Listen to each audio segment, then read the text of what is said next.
hello' চব ঠিকে আছে ওকে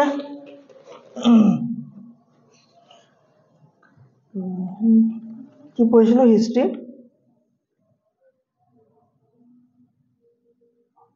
হিষ্ট্ৰী পঢ়ি থকা নাই জানো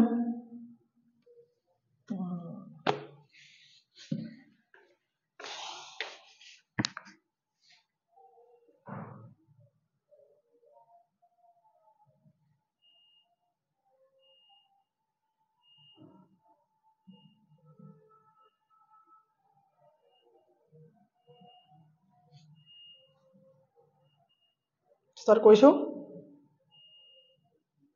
হিষ্ট্ৰী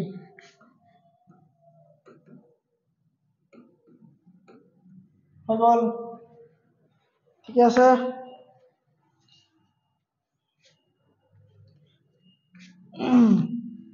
ওকে লাষ্ট ক্লাছত আমি হিষ্ট্ৰী ক'লৈকে পঢ়া হ'ল লাষ্ট ক্লাছত আমাৰ হিষ্ট্ৰী ক'লৈকে পঢ়া হ'ল পিডিএফৰ কাৰণে চিন্তা নকৰিবা ৰ'বা মই পিডিএফৰ ডেমো দেখাইছোঁ পিডিএফ আমাৰ ৰেডি হৈ আছে হা পিডিএফ মানে ৰেডি হোৱা নাই পিডিএফবোৰ এনেকুৱা ধৰণে আহিব ইমান ধুনীয়াকৈ হ'ব মই দেখাইছোঁ ৰ'বা এক ছেকেণ্ড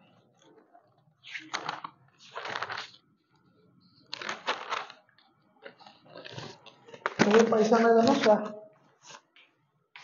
এইবোৰ দিছা নে এইবোৰ চোৱা এই পিডিএফবোৰ চব এনেকৈ আহিব হা ধুনীয়াকৈ আহিব পিডিএফবিলাক মোৰ ৰেডি কৰি থোৱা আছে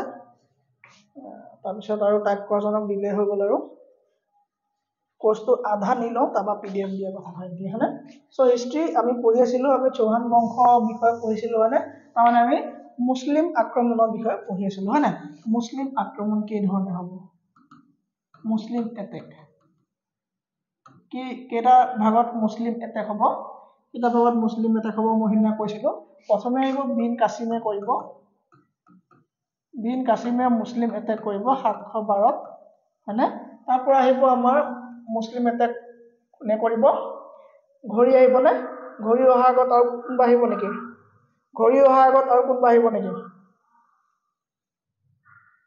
ঠিক আছে নে কোন আহিব গাজনবী হয়নে গাজনবী আহিব তাৰপৰা আহিব ঘড়ী আহিব ঘড়ী অহাৰ পাছত কোন আহিব মোহাম্মদ ঘড়ী অহাৰ পাছত কোন আহিব আমাৰ বাবৰ আহিব হয়নে বাবৰ আহিব ঠিক আছে নে চ' এইখিনি বিষয়ে আমি ক'লো এতিয়া আমি চাম আজি আমি এই বিন কাছিমৰ বিষয়ে অলপ চাই লওঁ ঠিক আছে নে বিন কাছিমৰ বিষয়ে চাই লওঁ আৰু গজনবী এই গজনবী আৰু বিন কাছিমৰ ঘড়ী এই তিনিজন অহাৰ মূল উদ্দেশ্য আছিলে টকা পইচা হয়নে টকা পইচা ঠিক আছে নে তেওঁলোক টকা পইচাৰ বাবে আহিছিলে চোৱা তেওঁলোক কি হয় তেওঁলোক ক'ৰ আছিলে তেওঁলোক আফগানিস্তানৰ আছিলে ঘড়ী ক'ৰ আছিলে আফগানিস্তানৰ আছিলে ঘড়ী ঠিক আছে নে ঘড়ী ঘোৰ ৰাজ্য গৌৰ বুলি কয় নহয় জানো ঘোৰ ৰাজ্যৰ ৰজা কৈছিলে মোহাম্মদ ঘড়ী আছিলে আৰু এফালে গাজনীৰ কোন আছিলে এই গাজনীৰ ৰজা কোন আছিলে গাজনবী এই গাজনীৰ ৰজা আছিলে গাজনবী আৰু গৌৰৰ ৰজা কোন আছিলে ঘড়ী ঠিক আছে নে এই ঘোৰ ৰজা কোন আছিলে ঘড়ী আছিলে ঠিক আছে সো এই দুজন কি হয় এই আৰু এই অঞ্চলৰ পৰা এজন আছিলে বাবৰ ঠিক আছে নে সো গোটেই কেইজন আফগানিস্তানৰ পৰা আহিছে তাত খাবলৈ একো নাই পাহাৰখিনি বাহিৰ হয় নাই সো তেওঁলোকৰ পৰা আহিছিলে ভাৰতলৈ বিদেশী মানে মুছলিম আক্ৰমণকাৰী আছিলে ঠিক আছে নে সো এটা কথা সেই সময়ত যি সময়ত মোহাম্মদ গজনবী বা কাছিম আহিছিলে ন সেই সময়ত ভাৰতত কোনো যোগ্য শাসকো নাছিলে ঠিক আছে নে যোগ্য শাসক নাছিলে হৰ্ষবৰ্ধনৰ কাৰ্যকাল শেষ হোৱাৰ পাছতেই হৰ্ষবৰ্ধন 7 শতিকাত হৰ্ষবৰ্ধনৰ কাৰ্যকাল খতম হয়নে সো 7 শতিকাৰ পাছৰ পৰা আৰু কি হ'ল ভাৰতত দুৰ্বল শাসকৰ আৰম্ভণি হ'ল চন্দ্ৰগুপ্ত সময়ত আহকচোন হয়নে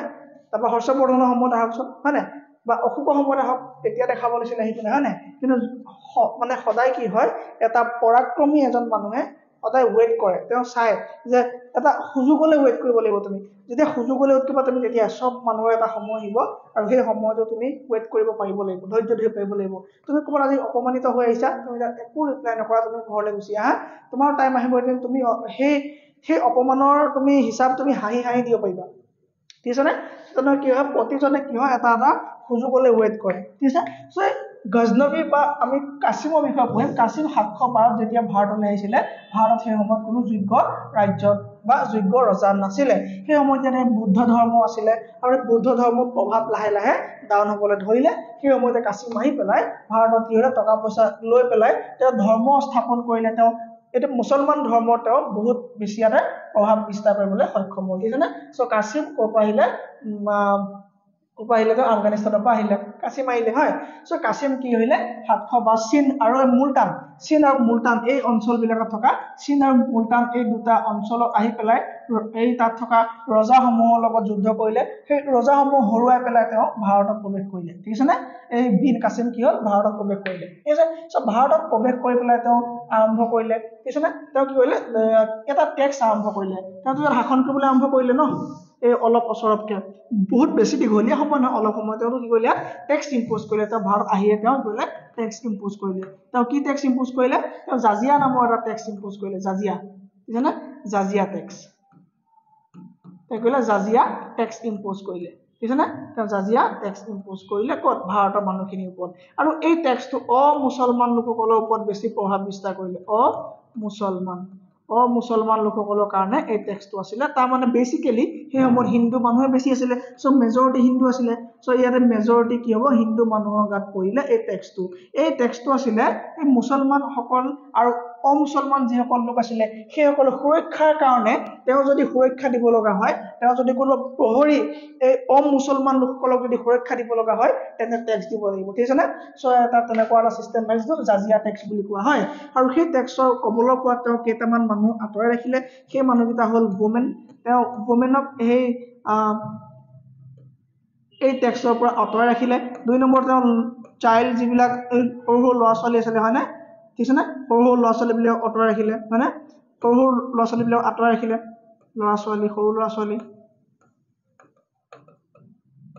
সৰু ল'ৰা ছোৱালী কেতিয়াবা ইংলিছৰ টাৰ্মবিলাকো নাহে মনলৈ সৰু ল'ৰা ছোৱালীবিলাক আঁতৰাই ৰাখিলে তেওঁ লগতে ব্ৰাহ্মণক আঁতৰাই ৰাখিলে ব্ৰাহ্মণটো বাৰু মই লিখিব নোৱাৰিম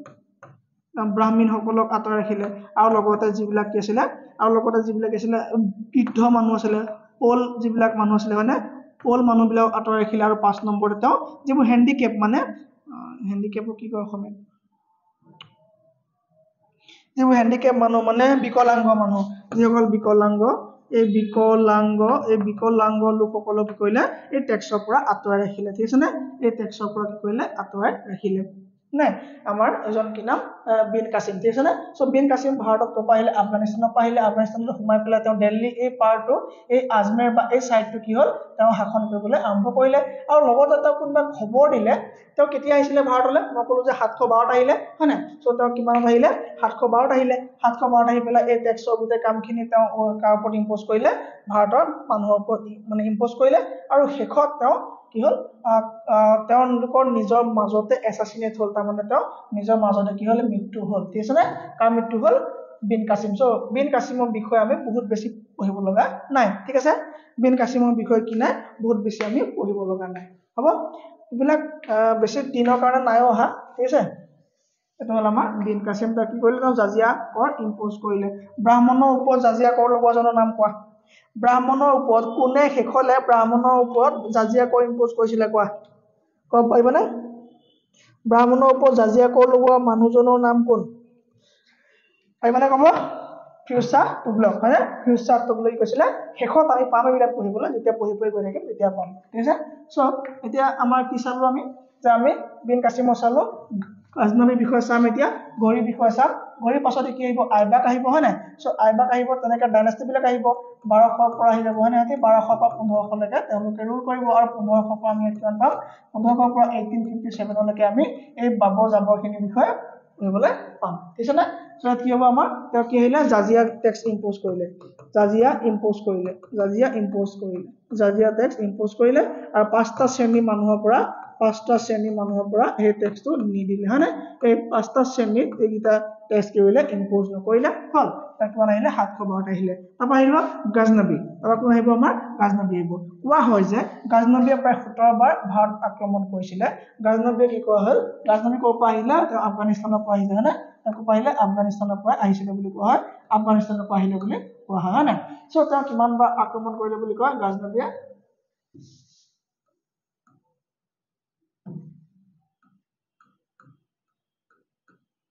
গাজনবীক কিমান বাৰ বুলি কয় 17 বাৰ আক্ৰমণ কৰিলে বুলি কোৱা হয় 1000 চনৰ পৰা 1027 চনৰ ভিতৰত তেওঁ কেইবাৰ টোটেল 17 বাৰ আক্ৰমণ কৰিলে বুলি কোৱা হয় ভাৰত হয়নে ভাৰত 17 বাৰ আক্ৰমণ কৰিলে বুলি কোৱা হয় কিন্তু তেওঁ উল্লেখযোগ্য আক্ৰমণটো 16 নম্বৰ বাৰত যেতিয়া তেওঁ 1025 চনত আক্ৰমণ কৰিছিলে সেইটো এটা উল্লেখযোগ্য বাৰ আছিল 16তম বাৰ যেতিয়া আক্ৰমণ কৰিছিলে 1025 চনত সেইটো এটা ইম্পৰ্টেন্ট মানে আক্ৰমণ আছিল কিয় তেওঁ কোনোবাই খবৰ দিলে যে গুজৰাটৰ সোমনাথ যিটো টেম্পল আছে হয়নে গুজৰাটৰ সোমনাথ টেম্পলৰ গুজৰাটৰ সোমনাথ যিটো মন্দিৰ আছে সোমনাথ মন্দিৰত হেনো বহুত ধন টকা পইচা আছে বুলি ক'লে ধন সম্পত্তি আছে বুলি ক'লে সোমনাথ টেম্পল হয়নে এই সোমনাথ টেম্পলত তেওঁ আহি পেলাই আক্ৰমণ কৰিলে সো সোমনাথ টেম্পলত আহি পেলাই সোমনাথ টেম্পলতো কোনো আৰ্মি নাথাকে হয়নে বা টেম্পল বা গীৰ্জাতো কোনো আৰ্মি নাথাকে সাধাৰণ পূজাৰী থাকে আৰু সেই পূজাৰীবিলাকৰ লগত কাজিয়া কৰি মিলি প্ৰায় 50,000 মান মানুহ তেওঁ আক্ৰমণত কি হ'ল 50,000 মান মানুহৰ মৃত্যু হ'ল আৰু সেই সময়তে কি হ'ল 50,000 মানুহৰ কি হ'ল মৃত্যু হ'ল আৰু সেই সময়ত তেওঁ কৰিলা সোমনাথ টেম্পলত আক্ৰমণ কৰি পেলাই সোমনাথ টেম্পলত থকা ধন টকা যিমান আছিল মানে অলংকাৰ যিমান আছিল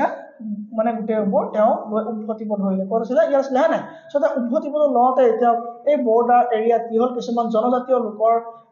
মানে জনজাতীয় লোকৰ বা দলে আক্ৰমণ কৰিব ল'লে তেওঁলোকক ঠিক আছে সো তেতিয়া তেওঁ ক'লে যে এতিয়া আক্ৰমণ কৰিবলৈ লওঁতে আমি মানে পলাই দিয়ে ভাল কাৰণ আমাৰ ধন সম্পত্তি আছে সো এইবিলাক থৈ পেলাই আমি আকৌ আহিম বুলি কৈ পেলাই তেওঁ কি হ'ল পলাই দিলে হয়নে সো তেওঁ কেই নম্বৰ বা আক্ৰমণ 1025 চনৰ কি হ'ব 16 নম্বৰ বা যেতিয়া সোমনাথ টেম্পলত আক্ৰমণ কৰিছিলে সেই টেম্পলৰ আক্ৰমণটো তেওঁ এটা উল্লেখযোগ্য আক্ৰমণ বুলি কোৱা হয় তেওঁ কৈছিলে তেওঁ গজনী আছিলে হয়নে তেওঁ গজনীৰ পৰা আহিছিলে হল তেওঁ ক'ৰ পৰা আহিছিল তেওঁ গজনীৰ পৰা আহিছিলে আৰু সেই মন্দিৰত অকল টকা পইচাই তেওঁ নিয়া নাই তেওঁ তাত থকা যিটো মূৰ্তি আছিলে আইডলটো ভাঙি থৈ গৈছিলে হয়নে তেওঁ আইডলটো গৈছিল তেওঁ ভাঙি থৈ গৈছিলে হয়নে এইটো কি হ'ল আমাৰ বিদেশী আক্ৰমণ হ'ল বিদেশী আক্ৰমণ কাৰ গজনবীৰ বিদেশী আক্ৰমণ ঠিক আছে নে এই বিষয়ে আমাৰ আৰু পঢ়িবলৈ দৰকাৰ নাই হ'ব সব কি হ'ল পাকিস্তান আফগানিস্তানৰ পৰা আহি পেলাই ভাৰতত এইবিলাক কাম কৰিলেহি তাৰ কি হ'ল এই দিল্লী আজমেৰ হয়নে এইবিলাক অঞ্চলত তেওঁলোকে কি কৰিলে তেওঁলোকৰ ফালে লৈ গ'ল আৰু এইফালে আহি পেলাই ইয়াত থকা সোমনাথ মন্দিৰ আক্ৰমণ কৰি পেলাই কি লৈ গ'ল টকা পইচা মানে সকলোবিলাক লুটি লৈ গ'ল 1000ৰ পৰা 1027ৰ ভিতৰত তেওঁ কেইবাৰ আক্ৰমণ কৰিলে বুলি আমি জানিবলৈ পাইছো আমি 17 বাৰ আক্ৰমণ কৰিবলৈ পাইছিলে বুলি জানিব পাইছো হ'বনে ওকে চোৱা এতিয়া এই দুটা আক্ৰমণকাৰী গ'ল হয়নে এই দুটা আক্ৰমণকাৰী গ'ল 3 নম্বৰ আক্ৰমণকাৰীজন যদি আহিবলৈ আছে নহয় 3 নম্বৰ আক্ৰমণকাৰীজন আহিবলৈ আছে কোন তেওঁৰ নাম গৌৰ হয়নে এই গৌৰ বোলাজন কি হয় এই গৌৰ বোলাজন কিন্তু আফগানিস্তানৰ নহয় ঠিক আছে নে এই গৌৰ বোলাজন আছিলে ইৰাণৰ ঠিক আছে নে ইৰাণৰ এই ইৰাণৰ ৰজাৰ পুতেক আছিলে কোন আছিলে এই গৌৰ মহম্মদ গৌৰী হয়নে এই মহম্মদ গৌৰী কোন আছিলে তেওঁ কৈছিল তেওঁ ইৰাণৰ আছিলে তেওঁ ইৰাণৰ পৰা গৈ পেলাই ক'ত আছিলে ভাৰতত আক্ৰমণ কৰিবলৈ গৈছিলে চাবা দেই তেওঁ ইৰাণৰ পৰা গৈছিলে চাবা এটা কোন আহিব আমাৰ ঘড়ী আহিব ঠিক আছে না ঘড়ী মহম্মদ মই শৰ্টকে লিখিছো মহম্মদ ঘড়ী আহিব এটা কোন আহিব আমাৰ মহম্মদ ঘড়ীয়ে আক্ৰমণ কৰিব এই মহম্মদ ঘড়ী কৈছিলে বুলি ক'লো মই ইৰাণৰ আছিলে হলে এই মহম্মদ ঘড়ী কি হ'ব মহম্মদ ঘড়ী ফাৰ্স্ট বাৰ আক্ৰমণ কৰিব আমাৰ 1078 ঠিক আছে না তেওঁ 1078 আক্ৰমণ কৰিব কোৱা হয় যে তেওঁ কাৰ লগত ফাইট কৰিছিলে তেওঁ কাৰ লগত ফাইট কৰিছিলে সেই সময়ত কোন আছিলে চৌহান বংশ আছিলে হয়নে চৌহান বংশ আছিলে চৌহান বংশৰ ৰজা সেই সময়ত কোন আছিলে তেওঁ আছিলে পৃথ্বীৰাজ চৌহান আমি কৈছিলো হয়নে পৃথ্বীৰাজ চৌহান আছিলে সেই সময়ত হয়নে পৃথ্বীৰাজ চৌহান আছিলে সো তেওঁ কোৱা হয় যে 1078 এবাৰ আক্ৰমণ তেওঁ 16-17 বাৰ আক্ৰমণ বুলি কোৱা হয় হয়নে সো 1078 আক্ৰমণ কৰিলে হে হাৰিলে তাৰপা আকৌ 1191 আহিলে আক্ৰমণ কৰিলে 1191 আক্ৰমণ কৰিলে হয়নে সো এই 1191 তেওঁ কাৰ লগত আক্ৰমণ কৰিলে সেই বিষয়ে জনাৰ আগত আমি অকমান চৌহানৰ বিষয়ে অকমান চাই লওঁ হয় নাই চৌহানৰ বিষয়ে মই লাষ্ট ক্লাছত কৈছিলো যদি অকমান কৈ দিছো হয় নাই সো ওচৰত কৈছিল আমাৰ চৌহান আছিলে চৌহান বংশ আৰু এফালে কৈছিল মালৱাৰ শাসক কোন আছিলে জয়চন্দ্ৰ আছিলে আৰু জয়চন্দ্ৰ জীয়েকৰ নাম হ'ল চন্দ্ৰগীতা হয় নাই চন্দ্ৰগীতা বুলি কৈছিলে জয়চন্দ্ৰ জীয়েকৰ নাম হ'ল চন্দ্ৰগীতা আৰু চন্দ্ৰগীতা কাৰ প্ৰেমত পৰিলে মানে আমাৰ ইয়াত কৈছিলে মালৱাৰ ৰজা কোন আছিল জয়চন্দ্ৰ আৰু মালৱাৰ ৰজা জয়চন্দ্ৰই মিলি পেলাই এই চৌহানৰ লগত এই পৃথ্বীৰাজ চৌহানৰ মিলি পেলাই দুইজনে কাক হৰুৱাইছিলে 1191 কাক হৰুৱাইছিলে মহম্মদ ঘড়ীক হৰুৱাইছিলে ক'ত হৰুৱাইছিলে ফাৰ্স্ট বেটল অফ টাৰাই হয়নে সো হাৰিয়ানাৰ তৰাইন নামৰ যিডোখৰ জেগা আছিলে সেই তৰাইন নামৰ জেগাডোখৰত কাক হৰুৱাইছিলে পৃথিৱীৰাজ চৌহান আৰু মালৱাৰ ৰজা জয়চন্দ্ৰই লগ লাগি পেলাই কাক হৰুৱাইছিলে আমাৰ মহম্মদ ঘড়ীক হৰুৱালে হৈ গ'ল তাৰ পাছত কি হ'ল লাহে লাহে এই মালৱাৰ ৰজা কোন জয়চন্দ্ৰ জীয়েকৰ নাম কি আছিলে সংযোগিতা এই সংযোগিতা কাক ভাল লগা হ'ল আমাৰ চৌহানক ভাল লগা হ'ল নে আমাৰ এই পৃথিৱীৰাজ চৌহানক ভাল লগা হ'ল চ' পৃথিৱীৰাজ চৌহানক ভাল লগা কথাটো যেতিয়া জয়চন্দ্ৰই গম পালে জয়চন্দ্ৰই কি কৰিলে বিয়াৰ স্বয়ম্বৰৰ কথা চিন্তা কৰিলে আৰু স্বয়ম্বৰ কি কৰিলে এই চৌহানক কৰিলে এটা মূৰ্তি বনাই পেলাই মূল দুৱাৰৰ সন্মুখত সিকিউৰিটি গাৰ্ডৰ ৰূপত ৰাখি দিলে চ' সেই সময় কোনে সৈন্যগীতাই কাক কৈ দিলে চৌহানক কৈ দিলে যে মোক এনেকে বিয়া ঠিক কৰিছে আৰু আপোনাৰ এটা মূৰ্তি নিৰ্মাণ কৰি মূল দুৱাৰত প্ৰহৰীৰ ৰূপত আপোনাক ৰাখিছে চ' এই কথা চৌহানৰ অলপ বেয়া লাগিবই ন এজন ৰজা হিচাপে আৰু এজন ৰজাক যদি তেনেকুৱা এটা ব্যৱহাৰ কৰে বেয়া লাগিব হয়নে এজন ৰজাৰ তেনেকুৱা ব্যৱহাৰ বেয়া লাগিবনে বেয়া লাগিবই হয়নে চ' সেই তেতিয়াই ক'লে সৈন্যগীতাই সেই মূৰ্তিটোতে মালাডাল পিন্ধালে আৰু সেই সময়তে চৌহান গৈ পাই পেলাই তাক লৈ বিয়া পাতি গুচি আহিলে আৰু এই কথা সহ্য নহ'লে কাৰ মালৱাৰ ৰজা জয়চন্দ্ৰ সহ্য নহ'লে ঠিক আছে নে চ' জয়চন্দ্ৰ সহ্য নোহোৱা দেখি জয়চন্দ্ৰই ঘৰক খবৰ দিলে মানে আমাৰ ঘড়ীক খবৰ দিলে ক'লে যে তুমি কি এই চৌহানৰ বিষয়ে বা চৌহানৰ বিৰুদ্ধে তুমি বদলা ল'ব খোজা নেকি তুমি যুদ্ধ কৰিব খোজা নেকি বোলে খোজো তেতিয়াহ'লে তুমি আহা তোমাক মই সহায় কৰিম চ' কি কৰিলে মালৱাৰ ৰজা জয়চন্দ্ৰ ঠিক আছে নে এই মালৱাৰ ৰজা জয়চন্দ্ৰ আৰু ইয়াৰ ৰজা কোন আছিলে পৃথিৱীৰাজ চৌহান এই চৌহানৰ বিৰুদ্ধে আহিলে এফালে ঘড়ী আৰু এফালৰ পৰা কোন গ'ল আমাৰ জয়চন্দ্ৰ চ' দুইজনে মিলি পেলাই কাক হৰুৱালে আমাৰ পৃথিৱীৰাজ চৌহানক হৰুৱালে আৰু পৃথিৱীৰাজ চৌহানক হৰুৱালত কি হ'ল এই পৃথিৱীৰাজ চৌহানক লৈ গ'ল বোলে ঘড়ীয়ে লৈ গৈ পেলাই অত্যাধিক টৰ্চাৰ কৰি পেলাই তাক মাৰিলে ঠিক আছে তাক মাৰিলে তাৰ মানে মহম্মদ ঘড়ী কি হ'ল প্ৰথমে আহিলে 1078 সেইটো হাৰিলে হয়নে তাৰপৰা আহিলে 1191ত সেয়া হাৰিলে হয়নে তো 1192 হয়নে তেওঁ কাৰ লগত লগ লাগিলে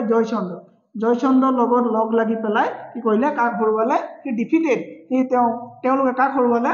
পৃথিৱীৰাজ চৌহানক হৰুৱালে হয়নে চৌহানক হৰুৱাই পেলালে হ'ল তাৰ পৰা আহিব কি 1194 এই 1194 বেটেল অফ চান্দাবাৰ হয়নে বেটেল অফ চান্দাবাৰ এই 1194 বেটেল অফ চান্দাবাৰ কি কৰিলে জয়চন্দ্ৰকো মাৰি পেলালে হয়নে জয়চন্দ্ৰকো হৰুৱাই পেলালে হয়নে এই জয়চন্দ্ৰক কোনে হৰুৱালে ঘড়ীয়ে হৰুৱাই পেলাই বধ কৰিলে ঠিক আছে চ' ঘড়ী কি হ'ল ঘড়ী গুচি গ'লগে হয়নে ঘড়ী গুচি গ'লগে তেওঁ যুদ্ধ কৰিলে এইবোৰ জিকিলে তেওঁ দিল্লী আজমেৰ এই গোটেই অঞ্চলডোখৰ হয়নে অল্ড দিল্লী এই গোটেই অঞ্চলডোখৰ তেওঁ জিকিলে হয়নে এই গোটেই অঞ্চলডোখৰ তেওঁ জিকি পেলাই তেওঁ ঘূৰি গুচি গ'লগে ঠিক আছে চ' ঘূৰি গুচি গ'লত এতিয়া আমি কাৰ বিষয়ে চাইছো ঘড়ীৰ বিষয়ে চাইছো হয়নে চ' তেওঁ ঘূৰি পেলাই ঘূৰি গুচি গ'ল ঠিক আছে চ' ঘূৰি গ'ল আৰু এই ঘূৰি কি হ'ল জানানে ঘূৰি কিছুমান গোলাম আছিলে আৰু এই গোলামক সেই সময়ত কি বুলি কোৱা হয় যিজন মানে যোগ্য গোলাম হয় তেওঁলোকৰ সেনাপতিৰ দায়িত্ব দি দিয়া হয় ঠিক আছে নে এই ঘূৰিয়ে কি কৰিলে এই ঘূৰি 4জন মেইন শ্লেভ আছিলে ঠিক আছে নে মেইন শ্লেভ তেওঁ 4জন আছিলে আৰু 4জনৰে এজন আছিলে একদম আটাইতকৈ তেওঁ মানে বিখ্যাত আৰু এজন পৰাক্ৰমী তেওঁ শ্লেভ আছিলে সেই 4জন শ্লেভৰ ভিতৰত এজন আছিলে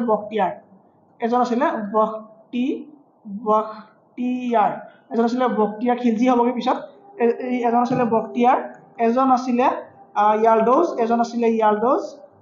ইয়ালডোজ আৰু এজন আছিলে আমাৰ কুতুবুদ্দিন আইবাক আৰু এজন কোন আছিলে কুবাচা আৰু এজন আছিলে কোন কুবাচা বুলি এজন আছিলে এই 4জন তেওঁ কি আছিলে মেইন শ্লেভ আছিলে আৰু এই 4জন শ্লেভ হৈ থাকিলে তেওঁ সেনাপতি হৈ থাকিলে মানে শ্লেভ হৈ থাকিলে কিন্তু এইজন কিন্তু অলপ অচুৰ অলপ তীক্ষ্ণ আছিলে তেওঁ সময়ৰ কাম সময়ত কৰিলে তেওঁ কি কৰিলে এই মহম্মদ ঘড়ী জীয়েকক তেওঁ ঠিক কৰি ল'লে তেওঁ মহম্মদ ঘড়ী জীয়েকক তেওঁ বিয়া পাতি ল'লে ঠিক আছে নে এই মহম্মদ ঘড়ীক ভাল পোৱা কথাটো যেতিয়া গম পালে জীয়েকক ভাল পোৱা কথাটো গম পালে ঘড়ীয়ে ক'লে যে কি কথা ক'বলৈ তই মোৰ শ্লেভ হয় আৰু শ্লেভ হৈ পেলাই তই মোৰ জীয়েকক ভাল পাবলৈ আহিছ কি কথা ক'বলৈ আহিছ তেনেকৈ কাজিয়া কৰিলে তেতিয়া জীয়েক ক'লে চোৱা দেউতা যদি আগৰ দৰে হ'ব নালাগে আমাক বিয়া দি দিয়া বোলে কি আগৰ দৰে হ'ব নালাগে যোৱাবাৰ কি হৈছিলে তোমাৰ মনত নাই জয়চন্দ্ৰৰ লগত কি হৈছিলে মনত নাই জয়চন্দ্ৰৰ জীয়েকক বিয়া নিদিয়াৰ কাৰণে কাজিয়া হ'ল পিছত জয়চন্দ্ৰ মৰিলে জোৱাইককো মৰালে হয়নে চ' এইবিলাক কথাৰ পৰা তুমি যদি আঁতৰি থাকিব খোজা থাকা তেতিয়া দেখিলে যে হয় জীয়েকে ঠিকে কৈছে চ' জীয়েকক কি কৰিলে এই আইবাকৰ লগত বিয়া দিলে ঠিক আছে নে চ' জীয়েকক কি কৰিলে এই আইবাকৰ লগত বিয়া দি দিলে হ'ল চ' বিয়া দি দিয়াৰ পাছত এতিয়া আইবাকটো এটা লগোৱাহে এটা গোলাম আছিলে কি খাব এতিয়া ক'লে মহম্মদ ঘুৰিয়ে যে মই এই ৰিচেণ্টলি মই খুব কম দিনৰ আগতে মই দিল্লী জয় কৰি থৈছো মই ভাৰতত জয় কৰি থৈছো তহঁতি ভাৰতলৈকে যাগে যা তহঁতি ক'ত যাগে তহঁতি ভাৰতলৈকে যাগে যা চ' কুতুবুদ্দিন আইবাক ক'লে আহিলে ভাৰতলৈ গুচি আহিলে ঠিক আছে নে চ' কুতুবুদ্দিন আইবাক ক'লে আহিলে তেওঁ ভাৰতলৈ গুচি আহিলে কুতুবুদ্দিন আইবাক ক'লে আহিলে তেওঁ ভাৰতলৈ গুচি আহিলে ঠিক আছে নে চ' এই মহম্মদ ঘুৰি কি হ'ব মহম্মদ ঘুৰি ঢুকাব চ' কেতিয়া মৰিব মহম্মদ ঘুৰি মৰিব 1206 খ্ৰীষ্টাব্দৰ বা 1206 চনৰ কি হ'ব 15 মাৰ্চ তাৰিখে 15 মাৰ্চ 1206 কোন ঢুকাব আমাৰ মহম্মদ ঘুৰি বিদায় হৈ যাব ঠিক আছে নে তাৰপৰা আমাৰ আইবাক দাদা আহিব এই আইবাক আহিব ঠিক আছে নে এই আইবাক আহিব ক'ত আহিলে আমাৰ ভাৰতলৈ আইবাক আহিলে চ' আইবাকক কি বুলি কয় জানে আইবাকক কুৰান খান বুলিও জনা যায় আইবাকক কুৰান খান বুলিও জনা যায় কিয় জনা যায় তেওঁ হেনো গোটেই কুৰানখন বোলে মুখস্থ আছিল ঠিক আছে নে এই আইবাকক বোলে গোটেই কুৰানখন কি আছিলে মুখস্থ আছিলে সেইকাৰণে আইবাকক কুৰান খান বুলিও জনা যায় আৰু তেওঁ ৰাজসভাত এজন কবি আছিলে এজন সাহিত্যিক আছিলে যাৰ নাম হ'ল মিনহাজ কি নাম আছিলে মিনহাজ বুলি এজন কি আছিলে মিনহাজ বুলি এজন কি আছিলে তেওঁ এজন সাহিত্যিক আছিলে বা কবি আছিলে বুলি ক'ব পাৰি কি বুলি ক'ব পাৰি তেওঁ এজন কবি আছিলে বুলি ক'ব পাৰি ওকে ঠিক আছে চ' তেওঁ কি লিখিছিলে তেওঁ লিখিছিলে তাবাকাত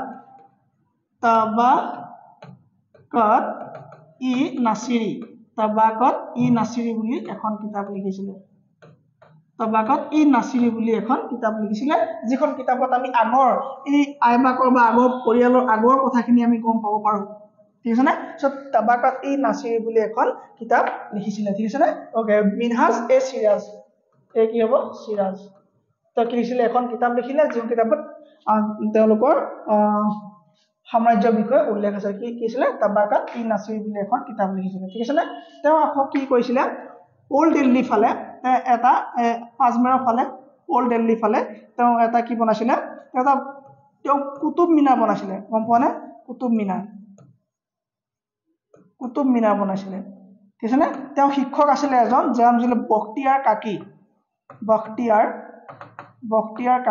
এই বখতিয়াৰ কাকি নামৰ তেওঁ শিক্ষকজনৰ নামত কি আছে নে এই বখতিয়াৰ কাকি বুলি তেওঁ শিক্ষকজনৰ কি আছিলে স্মৃতিত তেওঁ কি বনাইছিলে কুতুব মিনাৰ নিৰ্মাণ কৰিছিলে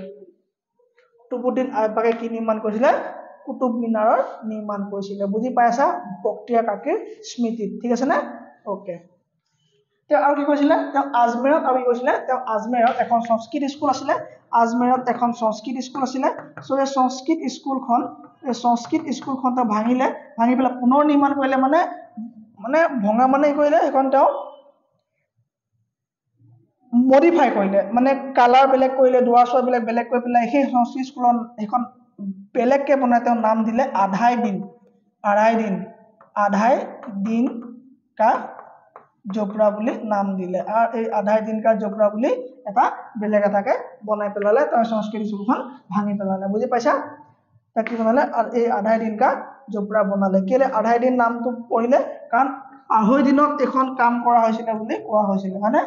দেশত এইটো কাম কৰা হৈছিলে বুলি কোৱা হৈছে চ' আইবাকৰ বিষয়ে আৰু কিবা জানিবলৈ আছে নি নাই চ' স্লেভ ডাইনাষ্টি আমি পঢ়িব লাগিব চ' আগৰখিনি আমি মানে কি বুজি পালো চবে চ' স্লেভ ডাইনাষ্টিৰ বিষয়ে আমি কাইলৈ পৰা আৰম্ভ কৰিম আজি স্লেভ ডাইনাষ্টি আমি নপঢ়ো ঠিক আছে নে চ' স্লেভ ডাইনাষ্টি কাইলৈ পৰা পঢ়িম স্লেভ আৰু খিলজী বংশ কাইলৈ আমি শেষ কৰিম ঠিক আছে নে চ' স্লেভ আৰু খিলজী আমি কাইলৈ পঢ়িম স্লেভ ডাইনাষ্টি প্লাছ খিলজী আমি কেতিয়া পঢ়িম কাইলৈ পঢ়িম ঠিক আছে নে চ' আজি আমি ক'তে এৰিছোঁ আজি আমি ছুটি কৰিছোঁ ক্লাছটো ক'ত হ'ব খুব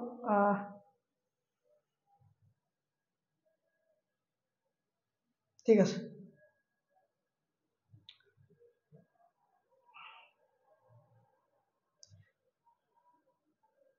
সাৰ্ভাৰ চেকিঙৰ কাম হৈ আছে এইকেইদিন সেইকাৰণে কমকৈ দি আছে আমাক পইচা বহুত লাগে ঠিক আছে চ' আমি ডেইলি 40 মিনিটটো আমাৰ আগতে কৰিছিলোঁ কিন্তু এই দুদিন আমাৰ সাৰ্ভাৰ চেকিং হৈ থকাৰ কাৰণে 25 মিনিটৰ পৰা 30 মিনিটৰ ভিতৰত আমাক থ'বলৈ কৈছে দেই হ'বনে নেক্সট ক্লাছ কাইলৈ কৰিম